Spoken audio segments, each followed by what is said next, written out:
കാരാഗൃഹത്തിന്റെ വരാന്തയിൽ കത്തിച്ചുവെച്ച പന്തങ്ങളുടെ വെളിച്ചത്തിലൂടെ വെളിയിലെ അന്ധകാരത്തിൽ നിന്നും നടന്നു വന്ന മനുഷ്യൻ ആരെന്ന് ഗോവർദ്ധന് മനസ്സിലായില്ല. കഴിഞ്ഞ ദിവസം കണ്ട ശിപായിമാരുടെയും ദറോഗമാരുടെയും ഇടയിലൊന്നും ഇങ്ങനെ ഒരാൾ ഇല്ലായിരുന്നു.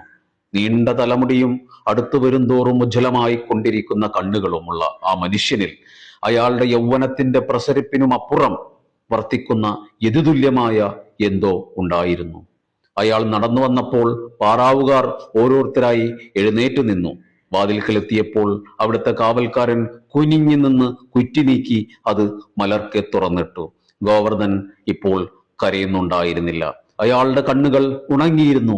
ഒരു മനസ്സിനും സ്വീകരിക്കാനാകാത്ത യുക്തിരഹിതമായ രാജകൽപ്പനയെ വിധി എന്ന സങ്കല്പത്തിൽ സ്വീകരിക്കുവാൻ അയാൾ തയ്യാറായി കഴിഞ്ഞിരുന്നു. ഒരപരാധവും ചെയ്യാതെ അങ്ങനെ എല്ലാവരും സമ്മതിച്ചുകൊണ്ട് തന്നെ നാളെ രാവിലെ അയാൾ തൂക്കിലേറ്റപ്പെടാൻ പോകുകയാണ്. ആധുനിക ലോകത്തെ പരിച്ഛേദമായി, ഒരു ദർപ്പണമായി, അതിഗൗരവമുള്ള സാഹിത്യത്തെ സമീപിക്കുന്ന, അതിഗൗരവമുള്ള എഴുത്തിന്റെ പന്ഥാവിലൂടെ സഞ്ചരിക്കുന്ന ആനന്ദിന്റെ നോവലിന്റെ ആദ്യ അധ്യായത്തിന്റെ തുടക്കമാണ് ഞാൻ വായിച്ചത്. മികച്ച സാഹിത്യം, മികച്ച കൃതികൾ എന്നൊന്നില്ല എന്ന് ചർച്ച ചെയ്യപ്പെടുകയും അത്തരത്തിലുള്ള ഒരു അവസ്ഥയിലൂടെ കടന്നു പോവുകയും ചെയ്യുന്ന കാലഘട്ടത്തിൽ മികച്ചതൊന്നുണ്ടോ എന്നുള്ളതിനുള്ള ഒരു ഉത്തരമാണ് ഇത്തരത്തിലുള്ള ഗൗരവമുള്ള കൃതികൾ.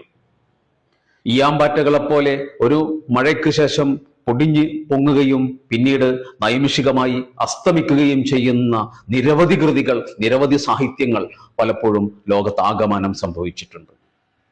അതെല്ലാം ഒരു കാലത്തിനും അപ്പുറത്തേക്ക് സഞ്ചരിക്കാൻ കരുത്തില്ലാതെ കാലഹരണപ്പെട്ടു പോവുകയും ചെയ്തു. ബെസ്റ്റ് സെല്ലറുകൾ എന്ന് പറഞ്ഞ് ലോകത്ത് കുട്ടിഘോഷിക്കപ്പെട്ട പലതും കാലഹരണപ്പെട്ടു പോയി. പക്ഷേ മികച്ചത് എന്ന് പറയപ്പെടുന്നത് നൂറ്റാണ്ടുകളോളം അത് കാലാതിവർത്തിയായിട്ട് ക്ലാസിക്കുകൾ എന്ന പേരിൽ അത് നിലനിൽക്കുന്നു. എന്താണ് ക്ലാസിക് എന്നുള്ളതിന് ഉത്തരം, അത് കാലാതിവർത്തിയായി തലമുറകളിൽ നിന്നും തലമുറകളിലേക്ക് കൈമാറ്റം ചെയ്യപ്പെടുന്ന മികച്ചത് എന്ന് തന്നെ വിളിക്കുന്ന കൃതികളാണത് എന്ന് തന്നെയാണ് പറയുന്നത്.